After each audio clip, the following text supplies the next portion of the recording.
thanks for coming down, man. I actually haven't met you in person I before. know. Have I? Yeah, It's no.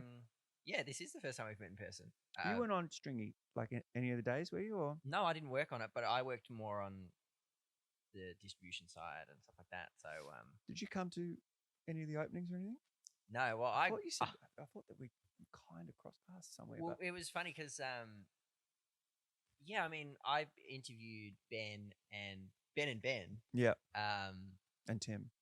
yes, Ben, Tim, and because we were talking about distribution, in where I previously worked, was distributing it, and then yeah, I was kind of when I watched it, I was like, oh, I really you're.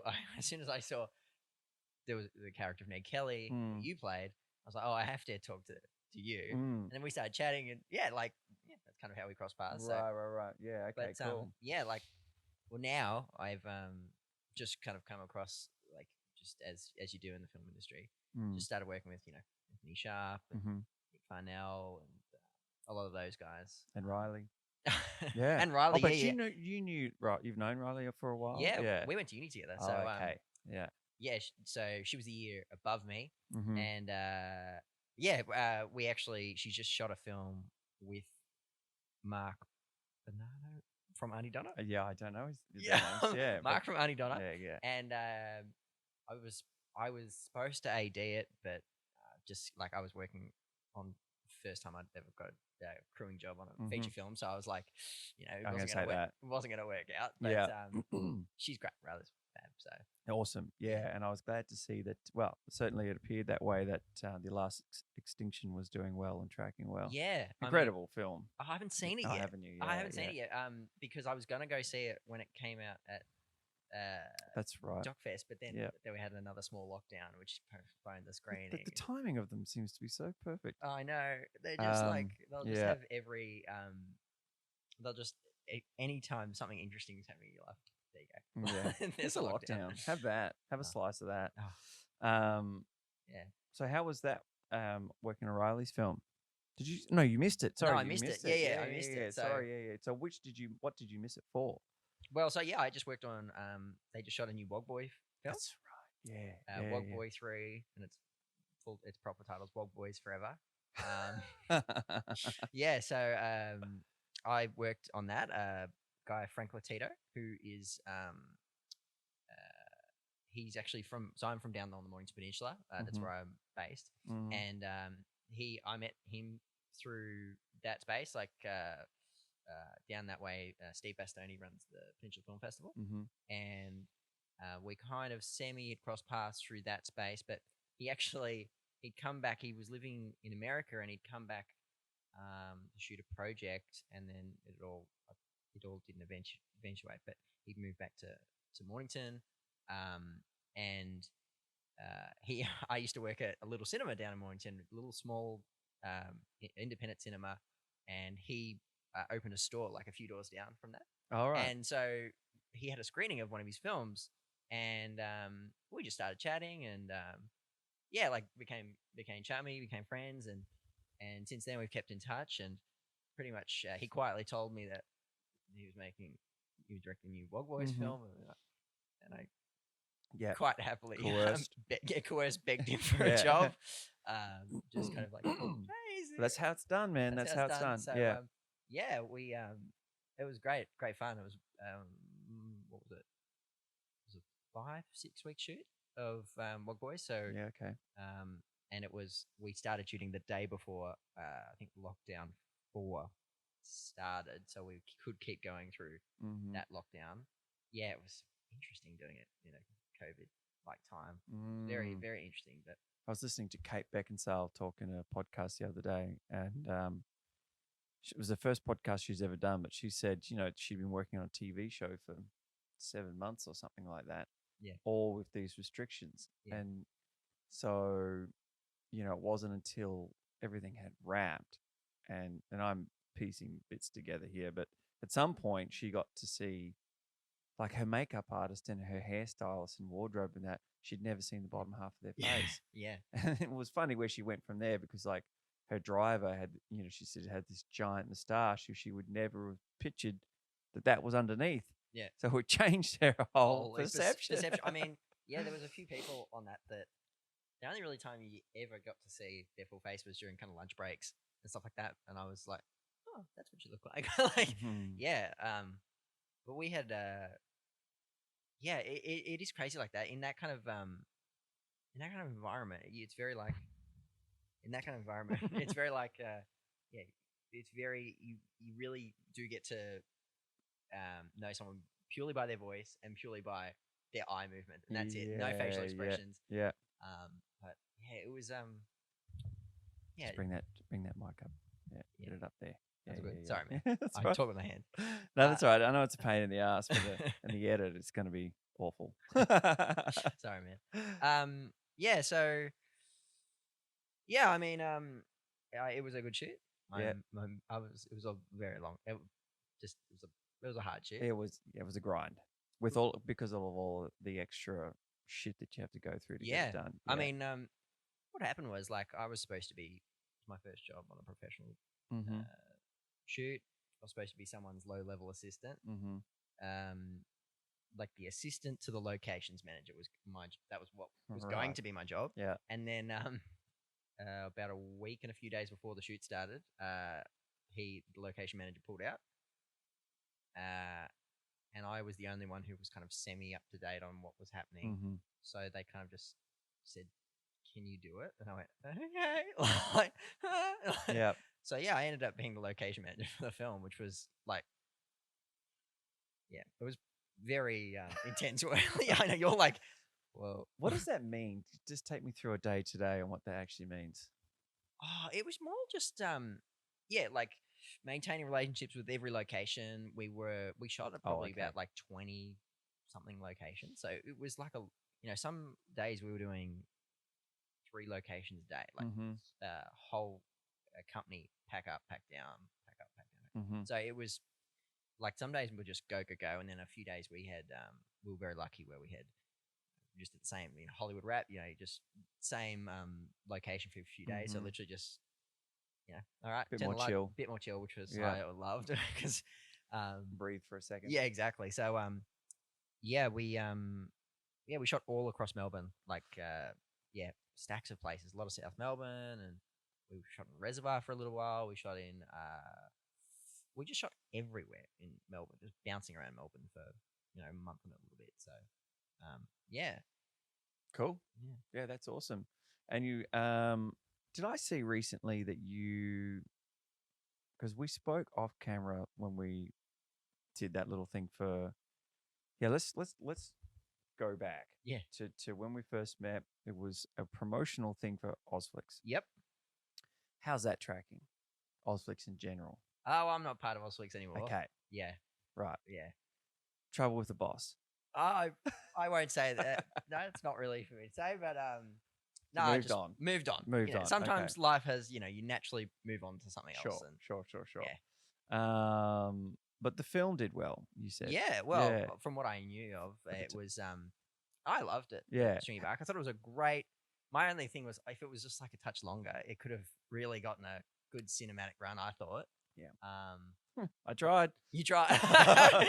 You tried to extend your Ned Kelly speeches. I did massively. When I had them on here, I said, guys, and I'm still good friends with Ben and would work with them in a second on anything. But I said, look, I really feel that this 50-minute mark that you've got is detrimental. And they're like, no. I said, you've got enough momentum. Everyone's there. They do it for free. Go back and do another 15 minutes of what was happening to McIntyre and what was happening to Ned on linear timelines after the event. Absolutely. I agree with that because, I mean, especially working more so in the short form, that's what I've done previously and what I'm doing at the moment. And it's really a fine line. I mean, you've got a space where a minute to 40 minutes is really the kind of acceptable short film length. And if it's 40 minutes, it's got to have, an Oscar-winning star and it's got to be outstanding. And yes, 50 minutes does classify it as a feature, but it's still, it's too short. Short. But, I think, Ben, both of them, they're so young. I was just so had so much admiration for what Yeah, they'd pulled off. 100%. I was 100%. so thoroughly impressed. Yeah. There's no question. Yeah. And Ben's, it's like, I know he's doing what he's got to do, but fuck, I hope he gets back on the pen and starts writing some more. Like, he's off becoming a fucking, I don't know, a lieutenant or some shit. He's in the army. Really? Yeah. Oh, I didn't know that. No, that's right. Actually, I remember when we interviewed him, he was talking about that kind of off camera. I don't know if he's in the reserves or he's legitimately wanting to join the armed forces and fucking go on, on assignment or placement or whatever they call it. But I know it's a very strong family tradition, so I get that. I mean, look, if I want to have him on and talk about it. If he's doing it in part also to solidify his knowledge of warfare and what have you as a writer, I think that's fucking awesome. There's a guy that was on Joe Rogan, I can tell you his name, a very, very successful military novelist. Yep. Like a Michael Crichton sort of dude, but a newcomer. And he knew from when he was fucking 10 or something that he wanted to be a writer. And he knew he wanted to write about like Navy SEALs and covert ops and whatever the fuck, espionage. And he's like, well, I can only do this if I've been in the military. So he was a fucking Navy SEAL for 10 years or something in order to then, with the plan, to come out and become a writer. And was working on it the whole time he was there. That's such dedication. That's dedication. Such dedication. Oh. I mean, so yeah, all right. So backtracking, yes, I really did push the boys to do that, and then it came down to money and time, and I think they were probably exhausted from the whole thing too. And I just felt that someone will eventually take this when enough time has passed and do this story the same way they did on a big budget. Because I don't believe anyone's in 6 or 7 years' time will have lost appetite for Australia's most famous bushranger. No, absolutely. But now a precedent has been set by these young lads. Yeah, totally. And it's because, and that's, I think there was the biggest advantage to Stringy Bark was just a totally different perspective. Yeah. And looking at it from a viewpoint that, obviously there's a lot of mythical, ethos about Ned Kelly, but looking at it just more so purely from a factual basis was something that because, obviously in school you study Ned Kelly. And I remember writing essays in whatever, year 8 or something like that about why is it interpreted this way and stuff like that. So that's what I kind of really respected about kind of their approach to the film. And fingers crossed that one day they can, I don't know, even make it again, but make it again with a bit more money behind them. That'd be awesome. I hope that they, at the very least, someone does contact them and say, hey, are you the Ben Head from this Stringy Bark film that I just randomly stumbled across? I love blah, blah, blah, blah, blah. We all hope that someone will see that. But probably the best it's done for me, other than a magical experience, has got me a really good agent. Yeah. Which is massive. It's, that is a huge pro. And I'm sure it was probably a really, not special, but kind of not an honor, I'd say, but kind of. It's all of those things. It was a bit of all of those things to play. Those things, mate. Play Ned Kelly is it's like, there's not a day that goes by if it comes into my mind that I don't think about it with a very special fondness for that time. I mean, I even said at our rap party after all the big speeches, I sort of jumped up and said, I just think I speak for everyone here to say that this is one of those rare things that comes through the ether, and that you're lucky enough as a low-level actor to get an opportunity to do. This is very, very rare. So that's where I was dialing back to. But when I spoke to you last, it would be last, I guess, you were working on your own project at that point, weren't you? Yeah. Yeah. So elaborate. Yeah. Well, I think the time we interviewed was kind of mid 2020. Yeah, it got to be August or something. Well, it was probably about this time, kind of a little bit. 2020. We're in the middle of lockdown in Victoria. So the project which I'm working on / my most recent project, or currently. When I was making a film, I went to university and made an honors film, and we were shooting it was a period drama based on a true story. It was very like a personal thing, family history. My editor Chloe and I spent a long time editing it because I won't lie, I'm pretty particular about what I like. You should. Yeah, I mean, we'd put a lot. It was it was a 15 grand short film that I made for uni, entirely self-funded because it was a period piece set in the 60s. We had guns, we had animals, live and dead. We had a child on the set. It was, I said, my uni lecturer looked at me and was like, no. And I went, no, I'm doing it. So get on board, And what you what? I mean, that might be too private a question, but you just had saved up the cash yourself?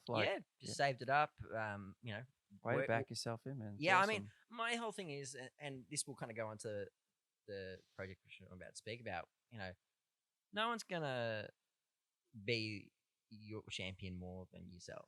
And hopefully. Hopefully. Yeah. I mean, and I find that it is expensive filmmaking.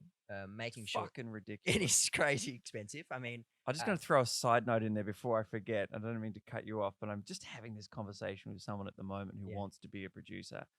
And I'm like, mate, if you want to do this, if you really want to do this, and you want to be a producer / executive producer, I've spent close to 100 grand in my life building my life as an artist. Put your fucking hand in your pocket and go and make 5 shorts. Yep. Don't try and get funding. Don't spend countless hours rustling up other people's cash because somewhere you said don't invest like in films or whatever. You're doing a degree. Fucking pay for it. I know you can. Yeah. Sell your Mercedes and make some films. So true. Yeah. Back yourself. Yeah, absolutely. Back yourself. Yeah. And so you backed yourself. Well, yeah, I mean, my biggest thing is shorts aren't really what makes your career or anything like that, but they are the best business cards you'll ever make. Yeah. And stepping stones. And it's the whole ethos of you don't try and build a wall straight away. You try and lay a brick. Foundation. You lay a brick as perfectly as you can. And so, we made this short. And anyway, during this process, keep going. You're right. During this process, we were kind of, crap talking in the edit room. And Chloe, who's a good friend of mine too, so we have a very open and free flowing kind of relationship. And we were just talking, and she's like, "I got this great idea for a short." She told it to me, and I was like, "That's a ripper! Can't wait to see it. You're going to write it, aren't you?" She's like, "Yeah." And she was kind of like, "Oh, I wasn't." Yeah. And I said, "I'll help you in any way because you've helped me on the past few projects. Like, sure."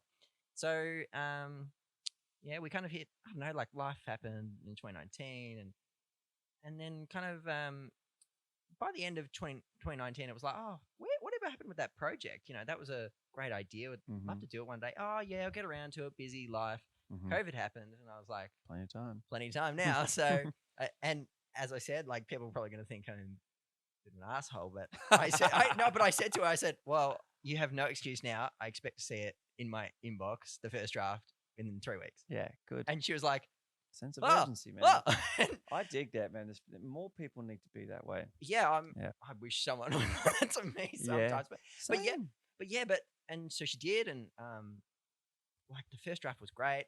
I came on board as like a co-writer, just shape it a bit more. And during the time that we chatted, kind of mid 2020, we constantly were redrafting that. We spent, every 2 weeks we'd spend a full afternoon rewriting the whole script from scratch. So we rewrote it from scratch probably about 10 times. Jesus. And it's only a short. I know, like that's funny. Okay. It's only like 10 minutes, but we had just trying to work it out. And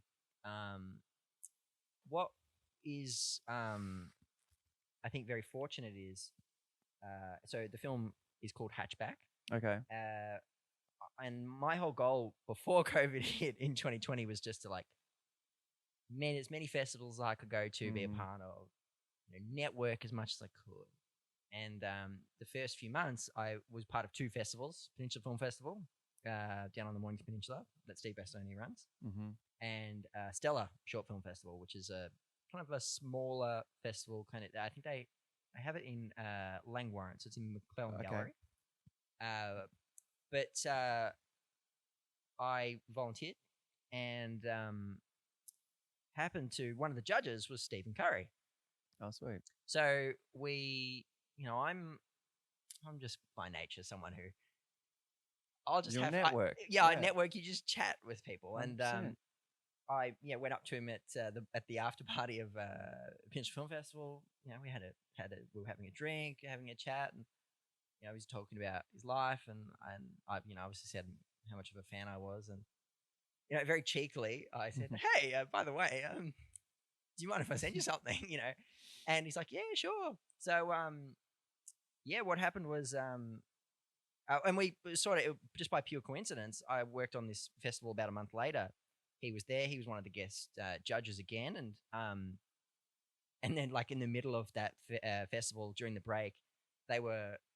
This is just like classic life and irony for you. They were handing out prizes, and so my job was like his assistant. So he was going around with roaming mic, kind of asking the audience fun strange film questions, and I was just like handing prizes out, and a lot of them were actually what is it? I think it's what the crap toilet paper, or which we didn't know how valuable they would be. Like 3 weeks later, everyone was mirroring each other for them in supermarkets. But and so kind of Stephen was going to be doing theatre in 2020, and it all got cancelled because of COVID. And by the time Chloe and I were really happy with the script, I sent it to him, and she was ecstatic that could even get in touch with him, and he really loved it. So got him on board to work on it.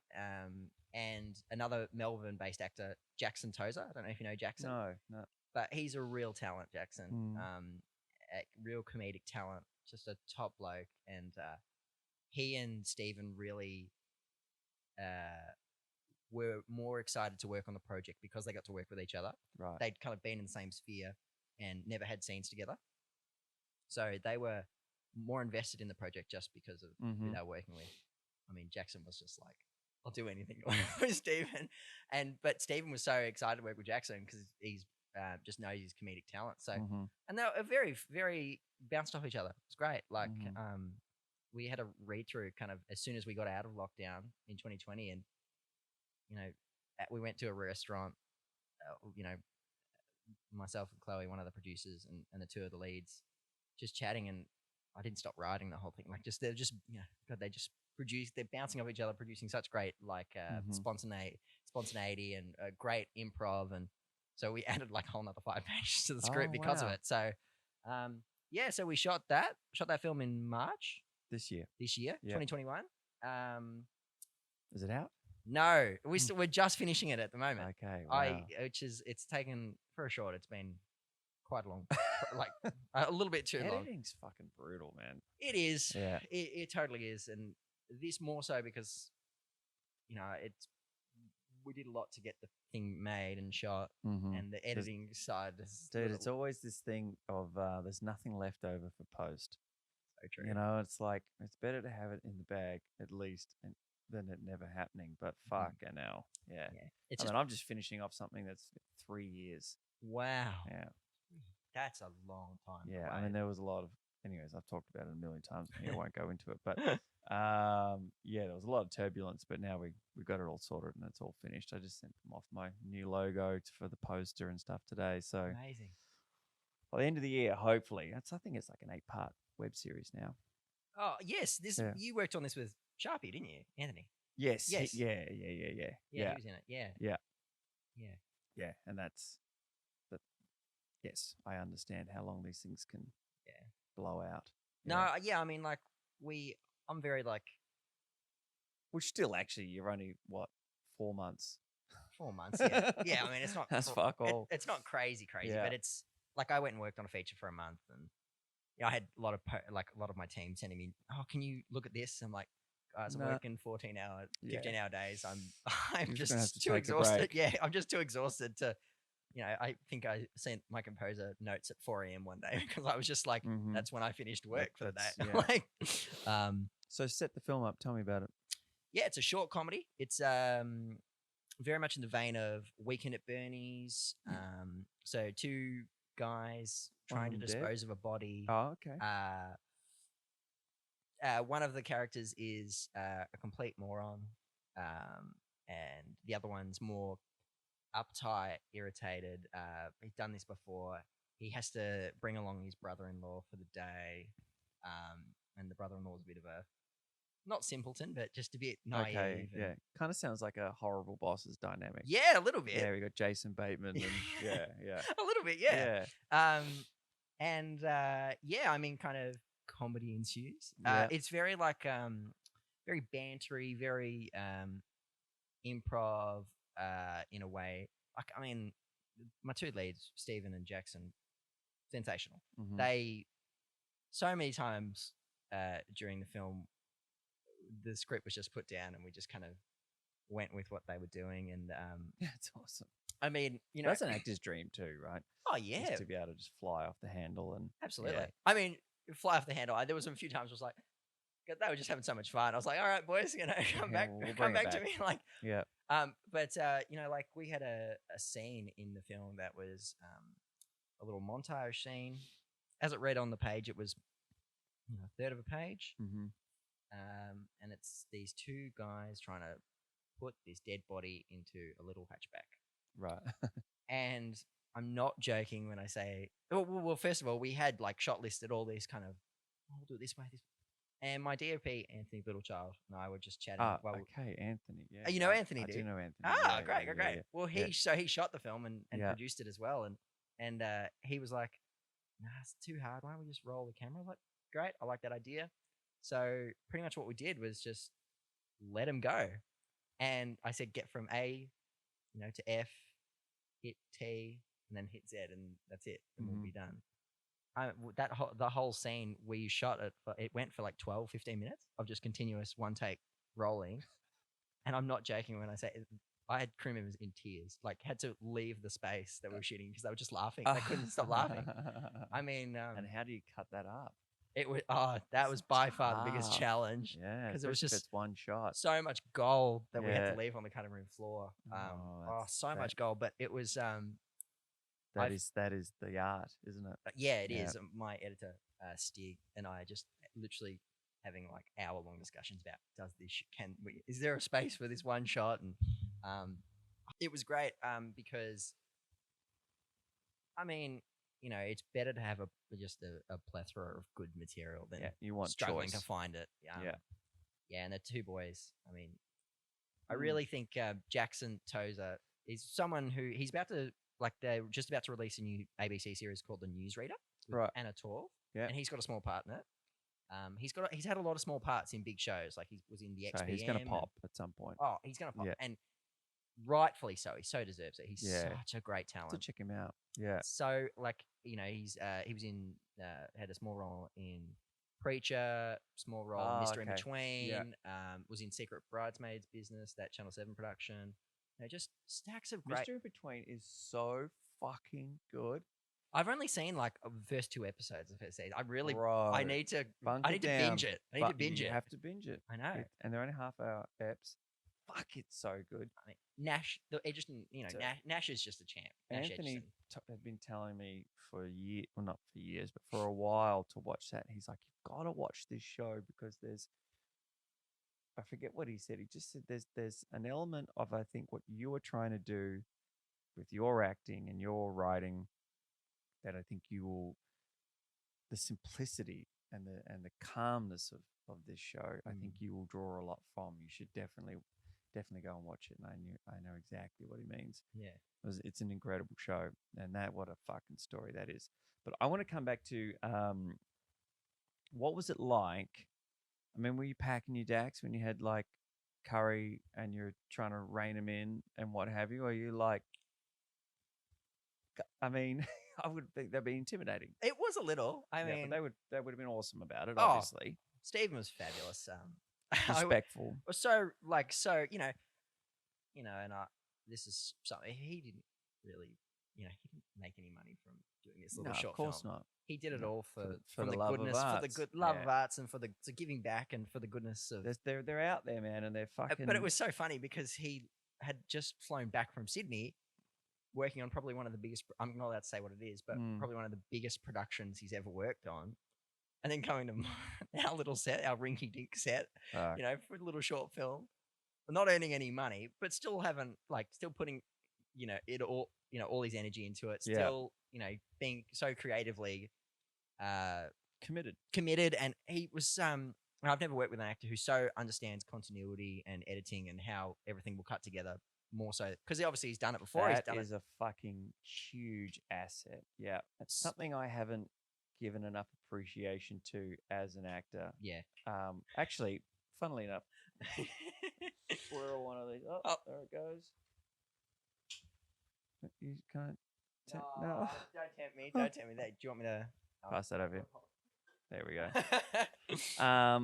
Funnily enough, I was working with Nick Farnell. Yep. No, well, anyways, lockdown last year, Nick, Anthony, and I, and a friend of mine, Kira, who was in Stringy Bark. She was Lonergan's missus. Yep. Did a little medieval scene in my shed here. Classic. It was fucking awesome. And bit of fun. Yeah, it was really good. We put a lot into it, right? We had I have to show you it after. Yeah. We did a lot for this 3-4 minute clip. But I've always struggled with learning my lines. Always, especially if it's not the cadence or whatever that I just naturally have. And that's something that I'm really working on. And first run of the lines and what have you, first take, Nick was like, you're not saying what's on the script. And I'm like, well, it's just a little scene. Like, I'm just in the moment, man. And he's like, well, it's not going to cut together, so get it right. And I'm like, oh, fuck. And then it just made me go, and then instantly in that moment, I was like, fuck, I'm now here with these two dudes who are 20 years in the game, and I should listen, and then recently I did an audition and Anthony was shooting, and he's like, you're not getting your lines right, man. Your brain is muddled, and it's because you haven't done XYZ. And it was a real big eye-opener, sort of like profound lightning bolt moment. We were talking before about just people, you wish there were more people who just called you out. Oh, yeah. And said, fucking get it done, or you're not committed or whatever. And so I went and started doing a comprehension and speed reading course with a guy called Jim Quick. It's an online thing. But fuck, it has been amazing. I'm only halfway through it because I ended up going off and making a short little film. And so I'm waking up in the morning and I'm learning how to shoot a film, and I'm not doing my reads, my line reads, but just to cognitively reprogram the way that I absorb text and the way that I get through it, and the mind map that you create and what have you. It was really good. And I haven't all the way put it to the test in terms of how quickly I can learn lines, but I went from 80 words a minute or something to 450. Jesus. In 10, 20 minute sessions in the morning, and just by little brain warm-ups and using a trace finger. The trace finger for me, because I'm one of those people who starts reading and then 3 words in, maybe a line, and I'm reading on the side pages and nothing is being absorbed. Yeah. Because I'm thinking, and it's so crazy with the finger, it keeps you locked to every word.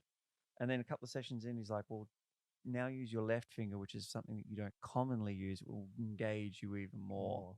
And then you do these things called lazy eights, and your finger follows your eye follows your finger like that, really, really slowly, actually.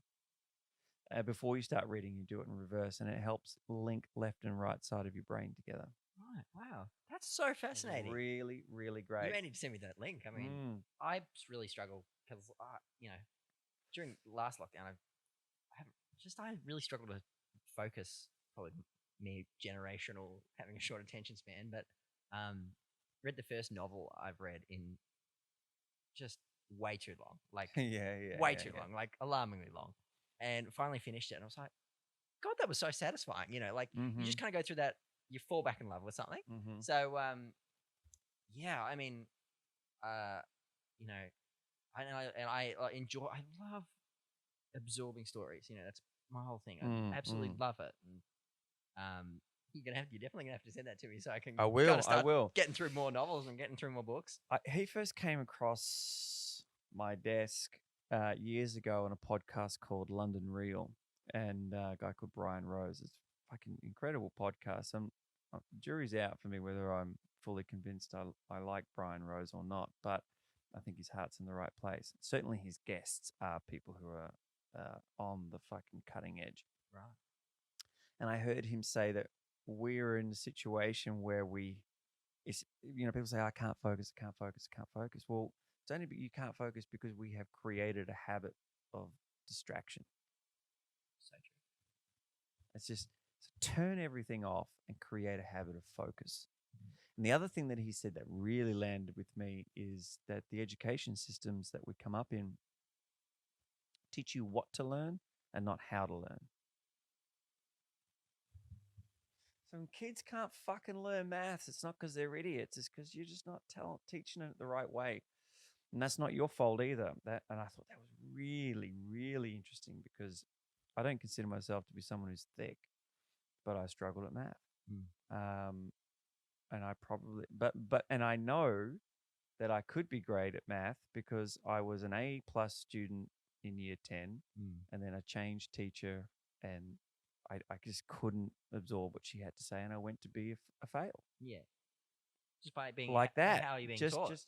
And there's other things that come in too. There's a bit of an ADD there, and I have a very weird sensitivity to a disruptive cadence in someone's voice. But if the sound of their voice is a weird pitch or the way that they deliver, it fucking throws me. It's really bizarre. Yeah, like there's certain actors and actresses or whatever that are Oscar winners, and I'm just like, it's that voice. So that just it's funny, like, and I can't learn from someone that doesn't captivate me. That's fair. I mean, yeah. Well, that's another thing that he says, which is really interesting. Is he says memory retention and emotion create long-term memories. Yeah. So information and emotion create long-term memories. So if you're bored, you won't retain anything. If you're angry 100% true. or in a state of fear or in a state of love or a state of joy, you will retain that for the long term. So there's these other exercises you do to heighten the emotion of your state, which is ingrained in what a good actor should be doing anyways. You should be up and playing it out and feeling it and creating all these anchors. And yeah, I mean, I agree with that. I mean, and I would say also that that's, as someone who's more a filmmaker, not who is, well. Have you done any acting?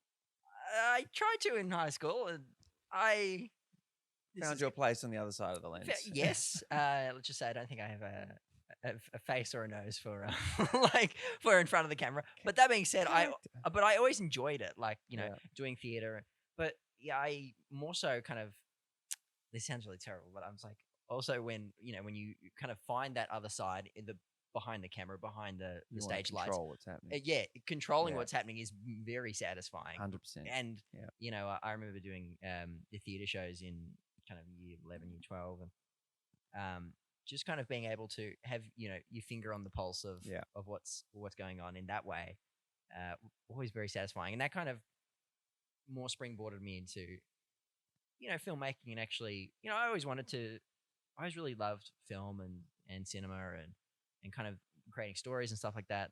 But going through that whole and this sounds really funny, but going through the experience of being rejected many, many times, like the school musical or something like that, was actually really great, because if I hadn't have done that, I wouldn't have really found my passion and love for the other side of things. So, and I mean, it's always constantly learning, always constantly trying something new. I think that this newest film, it's by far something completely different to what I've made before.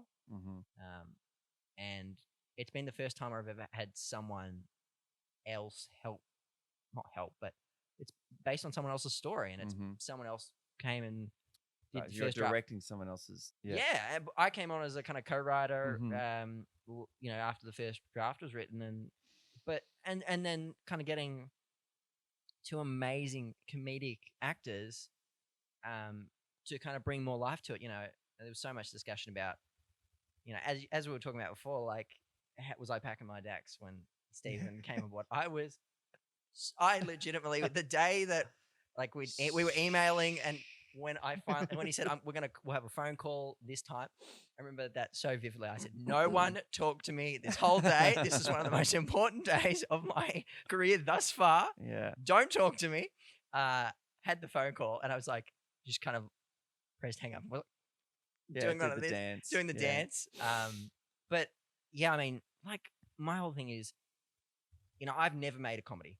And when you get, Stevens and Jackson, both actors are 100% more experienced than I am in comedic, both experience and knowledge. I'm not gonna put all that makes comedy work. It does, but it's also like, don't restrict them. Don't kind of, oh no, you got to do it as line perfect. God no, like that's. Did you have someone who mentored you a little bit to say, like, you're stepping out now? Here's some tips. The guy who directed the newest Wog Boys film, Frank, he and I went for coffee a few weeks before we shot the film, and I just said, do you have any advice? Like, and he gave me some tips to kind of pave my way through it. It was a hard little film to get made because, it was all self-funded. I was probably the main producer. One of my other producers, John, he actually lives in LA, so right. He did a lot of producing, but just kind of online, kind of, and he was more so my counselor through the whole project. When I'm just having a breakdown, he's like, "It's all right." How long to shoot? How long did we shoot it for? Yeah. I think it was only a 5-day shoot. Okay. So, but we, for a little short, we closed down a road. We have a whole driving car scene. So, whole road closures, police. We closed down this big factory road in Port Melbourne, right next to the craft factory, the Vegemite, where they have the big Vegemite sign. And like, I've never done that before. The whole day, it felt like I was floating because it was just such an out of body experience of, oh crap, you're really not just tripod. You're actually like really properly shooting something seriously and doing it in a serious manner. You've got a real team here. Yeah, absolutely. Yeah. Not in the garage anymore. No, not in the garage anymore. And Anthony, my DP, just such a legend. Very, very a good counsel to me. So you know Anthony? I don't know him personally. Here's something for you. Anthony's the guy that I told you about before we were off camera that pulled the pin on his footage. Oh, okay. Because he's mates with Dylan Pierce and Simon Joyce Northey, who made my web series. Right. And we had a massive fallout. And that's a bit of a shame. And anyways, so I don't know him personally, but he was on the podcast and has yet to respond to my messages, Anthony. No, not really. We sort of sorted it out, and then I never heard from him again. And to be fair, I would love to have him back on and actually redo, because this was back in COVID times where it was, he was at his house and I was at my house, and it's a whole fucking thing. But yeah, so I sort of know him. Life happens. Yeah, he knows Anthony as well. Actually, Sharp. I'm sure they had just worked on something too.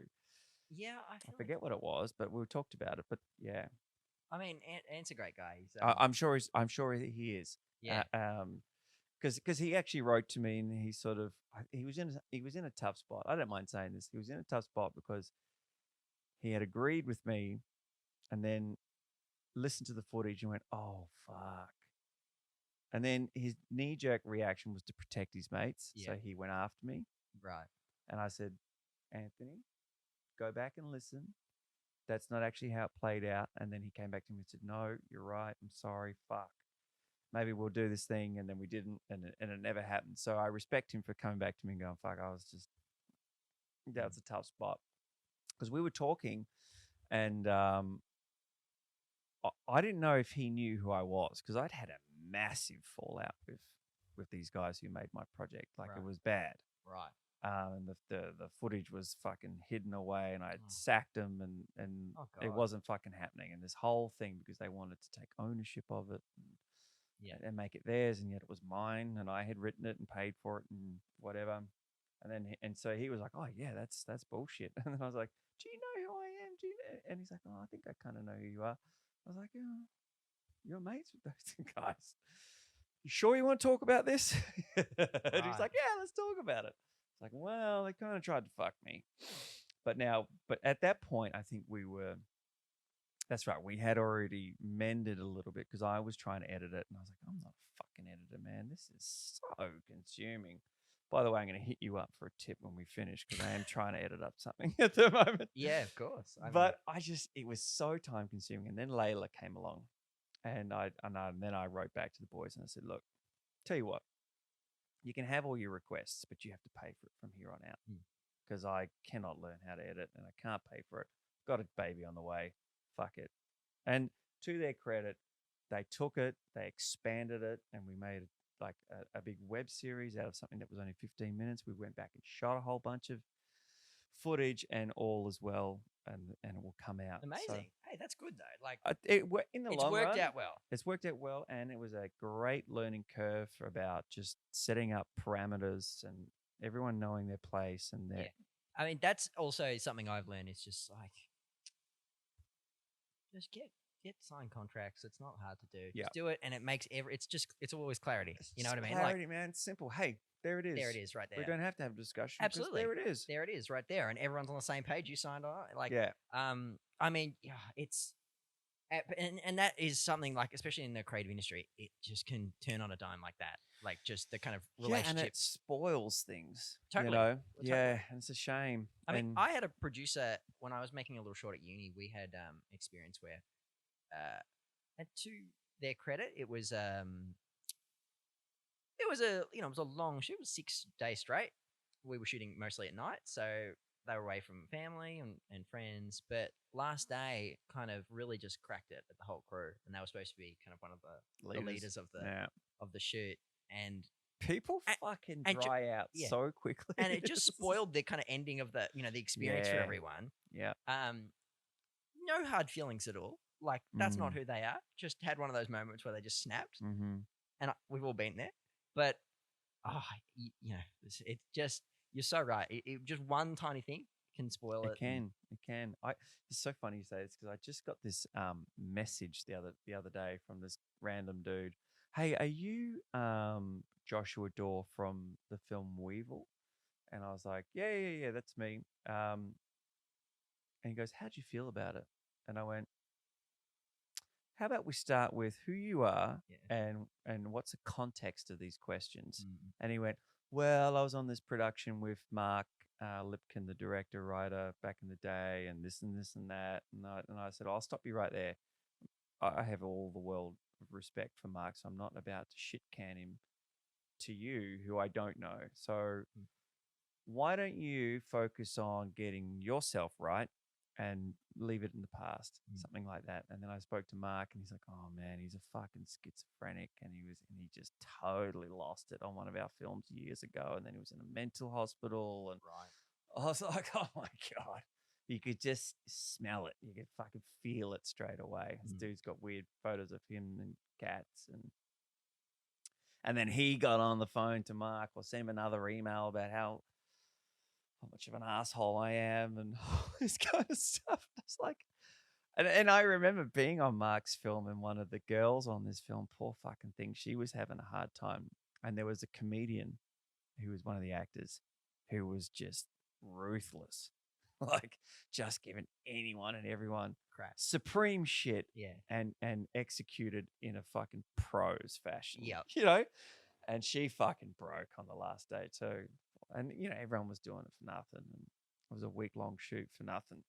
It happens. It does happen. I mean, meditate. I mean, I've witnessed it happen on bigger productions, and it's like, it's.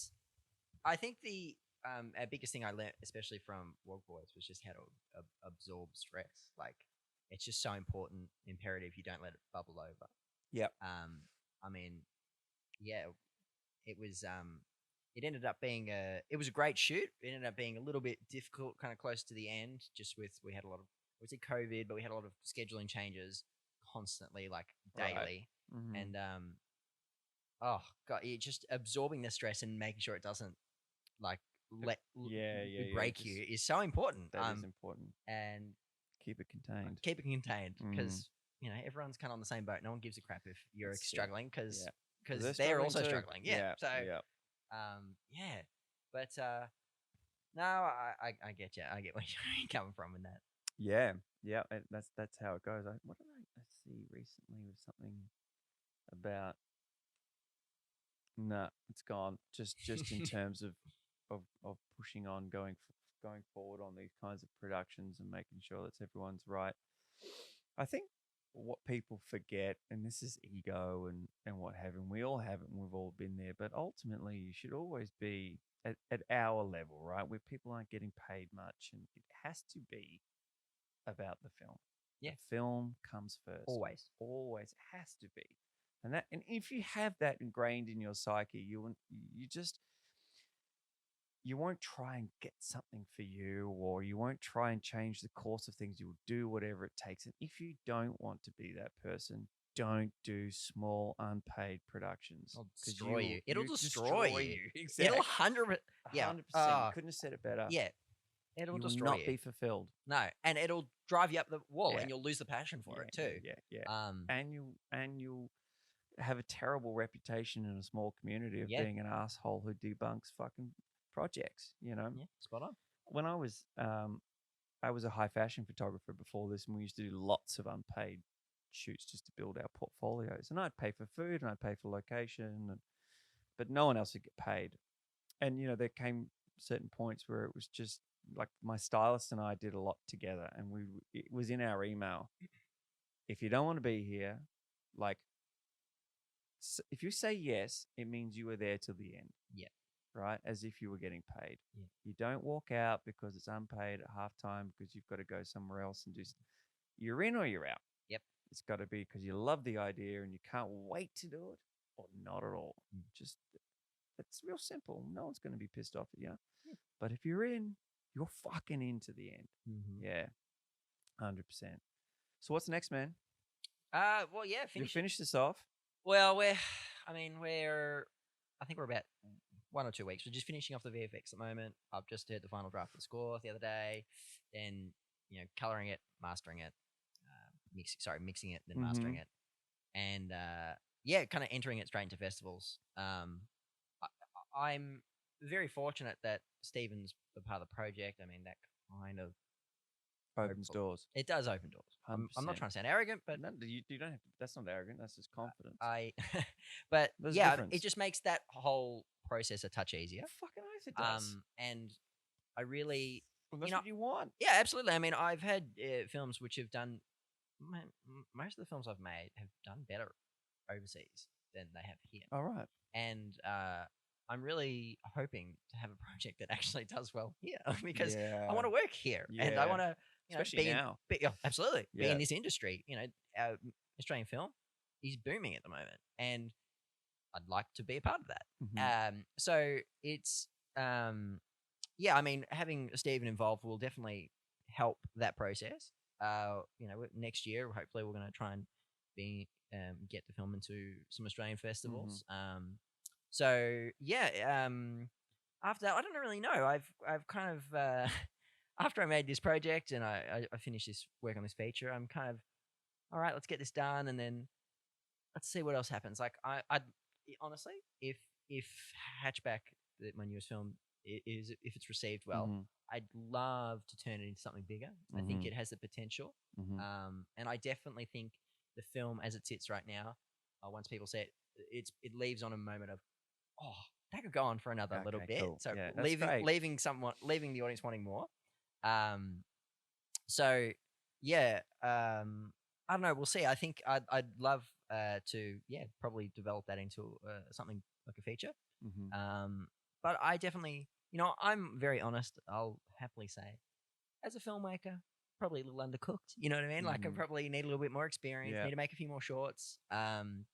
And just more experience, kind of directing. Because obviously only serves you. Yeah, absolutely. I mean, experience is key, and will always it provides wisdom for you. You never stop learning. But yeah, I mean that's the goal. Just kind of constantly make films. And I kind of just work on as a part of bigger productions. Working on World Boys was a great experience, but I'm kind of like, all right, what's next? And I'm very someone who I worked pretty full on during that period on that feature, and then took a few days off, recovered, slept, and then I was like, all right, what's next? Like impatient, and then had lockdown. I was like, itching to do something. So yeah, I don't know. We'll see. You don't know. We'll see. We'll see how these track. Yeah. Yeah. What about you? What are you working on at the moment? Like, what's kind of upcoming for you? So when we recently, my wife and I were down in Wye River for 2 weeks, and I just decided I was going to spend this time and make a short film just as an experiment. So I bought this fucking gimbal and some mics, and it's because I haven't actually shot anything myself. But I'm a photographer, so I have a reasonable understanding, but not in moving pictures so much.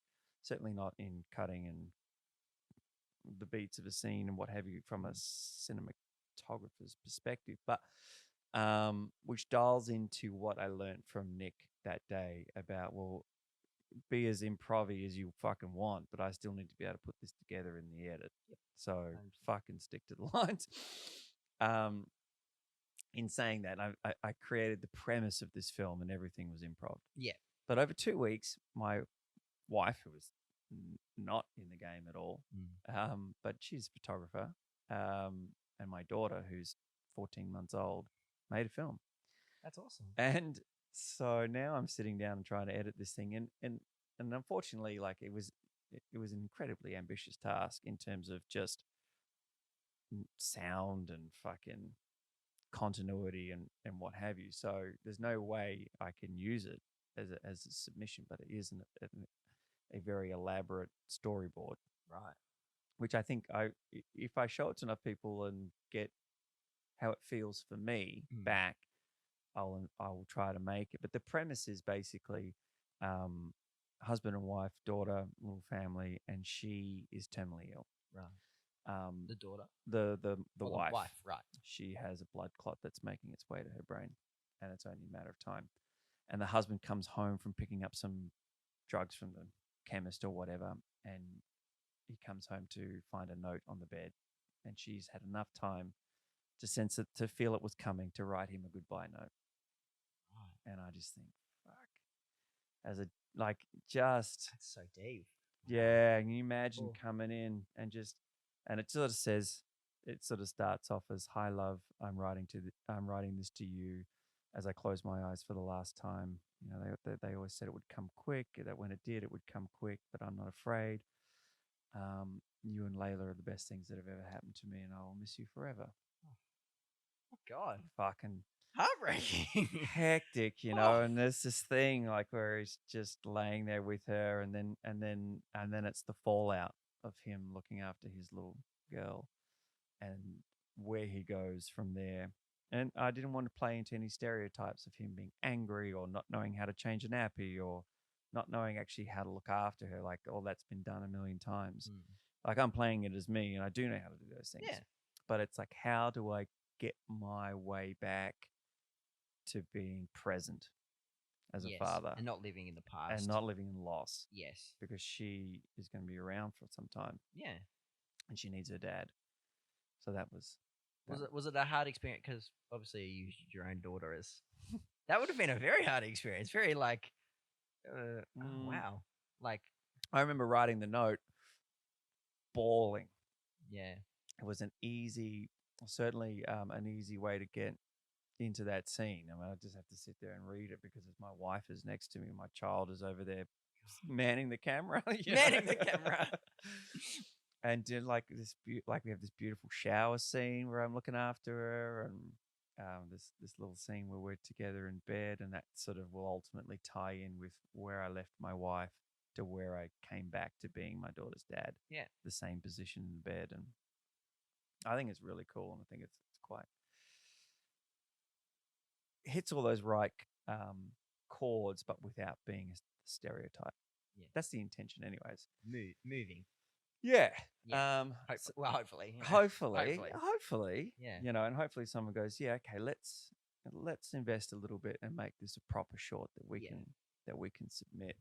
And just listening to you talk before about what you were thinking about next and what have you, I have written a pilot, which Ben had read actually, and it was very sweet of him to write to me halfway through, and he's like, "Holy shit, dude, this is fucking awesome." And that's why Anthony spoke to me. I wrote this pilot about a guy who's bitten by a vampire. It's Australian, but he doesn't know that he's been bitten by a vampire, and he comes running back into his flat, which he lives with his brother. He's like, "Fucking dude!" He just sort of wakes up in the park.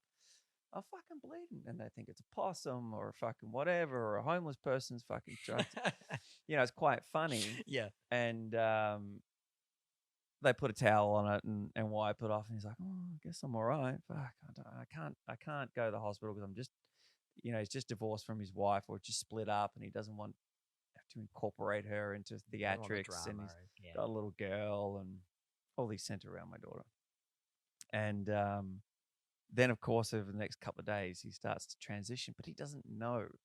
He's got no master or some vampire that made him. No. So he's feeling this out as he goes with no pre-knowledge that vampires even exist too. So it's like, is this really what's happening? Do you know what I mean? Is it cold? I'm fucking sensitive to this. Can't be. Be. So the comedy that comes around that, and then he finally realizes that that's what he is, and he and his brother orchestrate this plan to come to terms with the morality and the morality, the right word, just not his ethics, but about killing people. Yeah. He's like, well, maybe you can just take out drug dealers. So they start there, and then the drug dealer that he takes out is connected, and he's like, I can't just keep feeding off fucking peasants because now I feel better when I get a good feed, so you start to get into this scientific side of who he is, and it turns out that the vampire that passed on this legacy to him in this vampire world, the story world of these vampires, is it's all about there's only a certain DNA line that can handle the change. Right. Okay. So that's a really intriguing idea. Yeah, and the way that they see humans is they can see cellular predispositions. So whether they're good or bad, and which way they lean, are they strong, are they weak, are they sick, are they all this kind of stuff, and they see molecules and things like that with vampire eyes. That's my vampire story world. So he decides he's going to go and kill a bunch of people in a maximum security prison. That's his justification for it. And he ends up nailing someone who's very connected. And then it becomes this big, expansive tale of the mob or whatever. Yeah. Kiwi biker gangs and drug cartels. Kiwi biker gangs. Yeah, I love that. Coming after him. Kiwi biker gangs. Yeah. Oh, that's funny. And I think it's really cool. I would love to watch that. So I've got this pilot, and actually it was Nick Farnell who said to me, listen, don't try and make a pilot. It'll never get used. You probably get scrubbed. You spend a lot of money making 50 pages of dialogue. Just make a trailer or a proof of concept. So that's something I'd really like to make. Very simple. And it doesn't even need to be the whole story or bits from each act. It just needs to be even the opening scene and the change, or the first hint of a change, something to show you what this story is about in terms of reluctant vampire, which has been done before, but in Australia it hasn't. Not that I'm aware of. I agree with that. Yeah, you'd have a whole, especially if you're making a kind of a proof of concept, if it then becomes like how the relationships of how it's revealed to other people. It's like I'm coming out as a vampire to you said there was a brother. Like, how does the brother discover it? And then how do they come to terms with it? Are they on his side at the beginning, and there's conflict? Like, I like that. Well, I like, yeah, you're 100% right. And this is what I love about it, is the brother is all in. Like when he comes running in with the bite, his brother is like on a mezzanine level in their apartment, fucking some chick, pouring fucking booze all over him, like he's this wild dog type dude. But he's a contradiction too, right? Like he's not this alpha male. He's this kind of nerdy looking tattooed hipster dude, but who's a total fucking off the wall. I like to sort of twist the stereotypes, and he wants in. Yeah. When he starts to see what his brother can do, he wants in, Right. and his brother holds him at bay. And eventually, I would play that out over a season where he eventually has to convert his brother to save his life or something like that. Nice. But I've got this whole plan for multiple seasons where, because his wife sees him for who he really is now, and takes the child. Right. Because in order to save her from this mob, they find her. He has to murder them all, but he does it in front of her because they've got guns and blah, blah, blah, blah, blah. Yep. And one of the assassins that's been hired by the mob takes him in. Yeah, and so that'll be potential collateral damage. Yeah. And she says, well, I've just cleaned up this mess for you. So, because I like to play the reality too, right? Like you've just killed 3 people and there's blood everywhere. That doesn't just magically disappear. Nope. So she creates a path for him where she trains him as an assassin because she sees how great he is, but also has this over him. I'll kill your family if you don't keep working for me. And so then each season, it's kind of like 10 years on or 5 years on, where eventually, say 5 seasons in, the daughter has the opportunity or comes around to becoming like a dad. Right. And that would be the overarching objective of the whole 5 seasons or whatever. I would fucking love to make that. I think it's so rad. That's awesome. Yeah, that's where I'm at. I just need someone who wants to make a proof of concept. Wink, wink, nudge, nudge. I mean, that is the premise of this podcast, is for me to network my whole life too. Yeah. I mean, yeah. Like it's yeah. And I wrote that last year in lockdown, and we got together with Anthony, and do you know Maddie and Jimmy Eaton? Maddie Tyers and Jimmy Eaton? No, I don't know if I do. All sat in for a table read, and anyways, so it needs fleshing, but the premise is there, and I would like to do something with that. That's where I'm at. Nice. That's awesome. Right, man, I reckon that's a good place to nip her. Yeah. It's been lovely chatting with you. Yeah, man. Thanks very much. Appreciate it.